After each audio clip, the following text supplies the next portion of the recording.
እቲ ዘይተነበ ደብዳቤን ምስጢር ፍርቂ ለይትን ሳልሳይን ናይ መወዳእታን ክፋል ገሊኡ ምስጢር ንዘለኣለም ተቐቢሩ ክተርፍ ኣይክእልን እዩ። ፍቕሪ ድማ ዋላ ኣብ ደገ ሞት እንተሃለወ ተኣምር ክሰርሕ ይኽእል እዩ። ኣብ ዝሓለፈ ክፋል ሰላም ኣብ ጀርመን ኣብ ዝርከብ ሆስፒታል ናሆም ክትረኽቦ ከላ ብኣቦኣ ዝተለኣኹ ጨካናት ሰባት ግን ክወስድዋ መፂኦም ነይሮም። ናሆም ኣብ ሞትን ህይወትን እናተቃለሰ ከሎ ሰላም ንበይና ክትገጥሞ ተገዲዳን ኣላ። ሎሚ ኣብዚ ናይ መወዳእታ ክፋል እቲ ምስጢራዊ ቀለቤት እንታይ ተኣምር ከም ዝሰርሕ ናሆም ክድሕን ድዩ ወላስ ኣይድሕንን ከምኡ እውን እቲ ዓብዪ ናይ ሃብቲ ምስጢር ከመይ ኢሉ ንኩሉ ነገር ከም ዝቕይሮ ክንርኢ ኢና። ክሳብ ናይ መወዳእታ ሰከን ምሳና ክትፀንሑ እንዳዓደምና ሰናይ ምክትታል።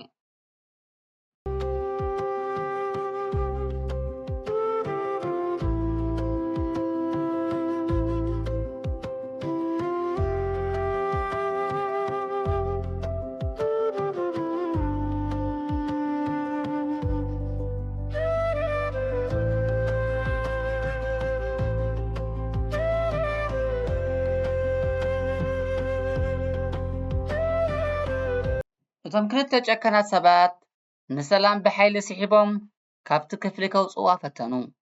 ሰላም እናበኸየትን እናተቃለሰትን ኣይትውሰዱኒ ናሆም ተንስእ እናበለት ትጭድር ነበረት። ሓደ ካብቶም ሰባት ንሰላም ብፅፍዒት ክሃድማ ኢዱ ኣልዓለ። ልክዕ ኣብዚ ሰዓት እዚ ሓደ ዘይተፀበይዎ ነገር ተፈጠረ። ናሆም እቲ ንሰሙናት ኣብ ኮማ ደቂሱ ዝነበረ መንእሰይ ብሓይሊ ናይቲ ሓደ ጎበዝ ኢድ ሓዞ። ኣዒንቱ ደም መሲለን ተኸፍታ። እቶም ማሽናት ብሓይሊ ቢብ ቢብ እናበሉ ክጭድሩ ጀመሩ። ናሆም ብደካማ ግን ከኣ ዘፍርሕ ድምፂ ኢድካ ካብ ኣልዕል በሎ። እቶም ሰባት ደንገፁ። ሓደ ዓመፀኛ እናተባረቐ ናብ ናሆም ክመፅእ ከሎ ናይቲ ሆስፒታል ድሕንነት ወይ ሰኪዩሪቲ ሰሚዖሞ መፁ። እቶም ሰባት ሃዲሞም ወፁ። ግን ሰላም ክትድሕን ከላ ናሆም እንደገና ኣብ ዓብዪ ቅልውላው ጥዕና ኣጋጠሞም። ዶክተራት ጎዮም ኣተው። ሰላም ካብቲ ክፍሊ ክትወፅእ ተገብረ።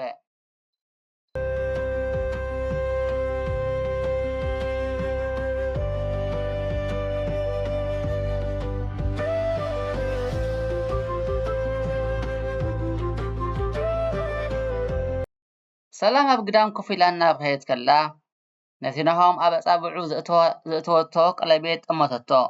እቲ ቀለቤት ኣብቲ ናይ ሆስፒታል ብርሃን ከንፀባርቕ ከሎ ኣብ ውሽጡ ናይ ቴክኖሎጂ ነገር ከም ዘለዎ ተዓዘበት።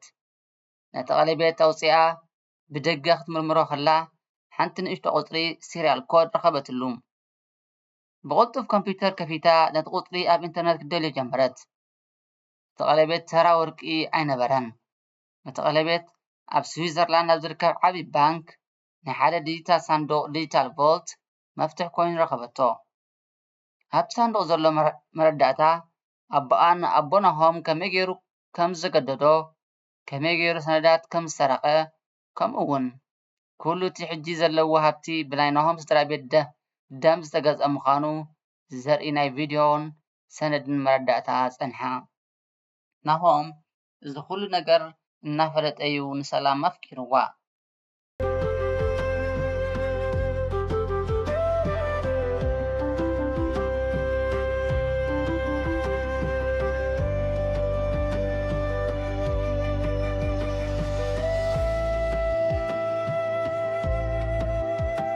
ሰላም ነዚ ኩሉ መረዳእታ ሒዛ ናብ ፖሊስ ጀርመን ከደት። ብተወሳኺ ድማ ነቲ መረዳእታ ብኢሜይል ናብ ኣቦኣ ሰደደትሉ። ምስቲ ሰነድ ድማ ሓንቲ ሓፃር መልእኽቲ ፀሓፈትሉ። ኣቦ ካብ ሓቂ ክትሃድም ኣይትኽእልን ኢኻ። እቲ ንስኻ ክትቀብሮ ዘለኻ ታሪክ ሕጂ ንዓኻ ክቐብረካ እዩ። ናሆም እንተመይቱ ንስኻ ኢኻ ቀታሊ እዩ ኢላ ለኣኸትሉ። ኣቦኣ እቲ መልእኽቲ ምስ ረኣዮ ዓለሙ ፀልመተቶ። ኩሉ እቲ ዝሃነፆ ግንቢ ክፈርስ ምዃኑ ተገንዘበ። ፖሊስ ኢትዮጵያ እውን ብሓገዝ ኢንተርፖል ክከታተልዎ ጀመሩ። ብወገን ናሆም ግን ኩነታቱ ኣዝዩ ኣሰቃቂ ነበረ። ድሕሪ እቲ ዝገበሮ ቃልሲ ልቡ ደው ክትብል ከም ዝቐረበት ዶክተራት ነገርዎ። ሰላም ናብ ክፍሉ ተመሊሳ ኣተወት። ናሆም ኣይትዕደገኒ፣ ሕጂ ኩሉ ነገር ተፈቲሑ ኣሎ፣ እቲ መስጢር ወፂኡ እዩ፣ ሓራ ኮይንና ኢና እናበለት ኣብ እዝኒ ሕሾኽ ክትብሎ ነበረት። ናሆም ኣዒንቱ ቃሕ ቋሕ በለ። ሰላም እቲ ቀለቤት ንዓኽ እዩ፣ ሕነይ ትፍደይ፣ ነቲ ሃብቲ ንድኻታት ሃብዮ፣ ኣነ ክኸይድ እየ፣ ግዜ ዝበፅሐ ይመስለኒ ኣሎ በላ።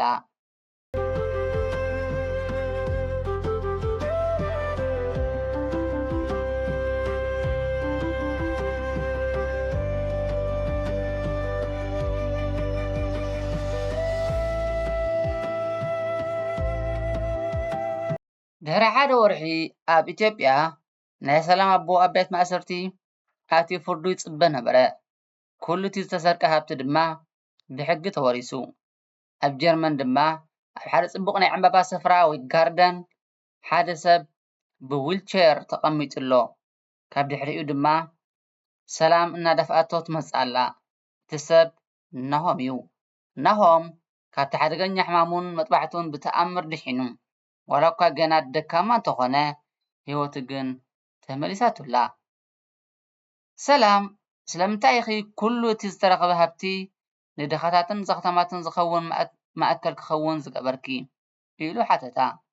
ሰላም ፍሽኽ ኢላ ምክንያቱ ናሆም እቲ ሃብቲ ንስድራና ጥልን ሞትን ይመምፅእ ኢልና፣ ሕጂ ግን ንሰባት ህይወትን ተስፋን ክህብ ኣለዎ። ንሕና ካብ ዜሮ ክንጅምር ንኽእል ኢና ብንጹህ ፍቕሪ ጥራይ። ኣቐዲምካ እውን ባዕልኻ ከምኡ ክገብር ነጊርካ ነርካ ኢኻ በለቶ። ናሆም ኢዳ ሓዛ። ሕጂ ሓቀኛ ሰላም ረኺበ።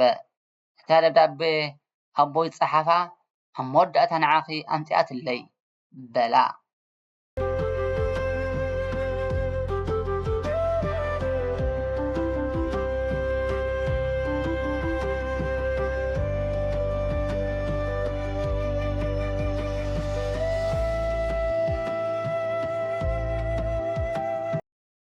ታሪክ ሰላምን ናሆምን ኣብዚ ይውዳእ። ጽልኢ ንዓመታት ክነግስ ይኽእል ይኸውን፣ ሓቂ ግን ሓደ መዓልቲ ክትወፅእ ግድን እዩ። ፍቕሪ ድማ ካብ ዝኾነ ሕና ምፍዳይ ዝሓየለ መድሃኒት ምዃኑ ኣርዮምና ኣለዉ።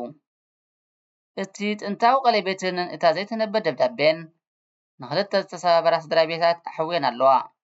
ሎሚ ሰላምን ናሆምን ብሓባር ሓድሽ ህይወት ይጅምሩ ኣለዉ። ክቡራት ተኸታተልቲ፣ እዚ ንሰለስተ ክፋላት ፀንሐ ዛንታና ኣብዚ ተፈፂሙ ኣሎ። ካብዚ ዛንታ እዚ እንታይ ተማሂርኩም? ሰላም ዝወሰደቶ ስጉምቲ ትድግፍዎ ዲኹም? ርእይቶኹም ፀሓፉልና።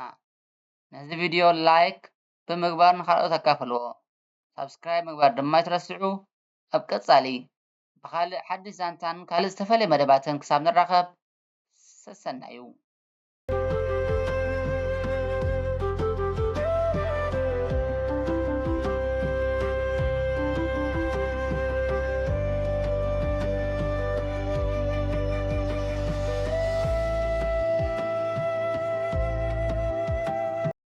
Bet Tezan! Subscribe, like, and share!